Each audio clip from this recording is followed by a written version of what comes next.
Friends, మీకు ఈ video నచ్చితే లైక్ చేయండి, సబ్స్క్రైబ్ చేయండి. ఇంట్లోకి వస్తూ ఉంటుంది. చూడగానే అక్కడున్న రుద్రాని మాత్రం బాగుందమ్మా, చాలా బాగుంది. భర్త లేకపోయినా సరే ఊరి మీద బాగానే తిరిగి వస్తున్నావే అని చెప్పేసి అంటుంది. ఆ మాటలు వినగానే ఇంట్లో ఉన్న వాళ్ళందరూ అయితే ఒక్కసారిగా షాక్ అయిపోయి రుద్రాని వైపు అలా చూస్తూ ఉండిపోతారు.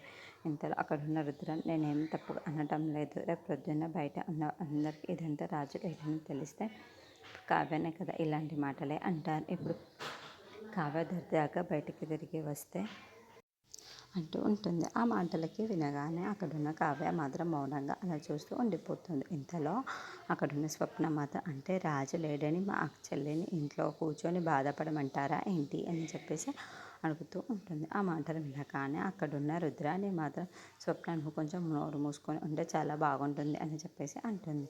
ఇంతలో అక్కడున్న కావ్యకి మాత్రం చాలా కోపం వచ్చేసి, ఏంటి నన్ను ఇంట్లో కూర్చోమంటున్నారా? సరే సరే, అయితే మీ భర్త మిమ్మల్ని వదిలేసి 25 సంవత్సరాలు అయ్యింది కదా, ఆయన ఎక్కడ ఉన్నారో కనీసం మీరు కనుక్కున్నారా అని చెప్పేసి అడుగుతూ ఉంటుంది.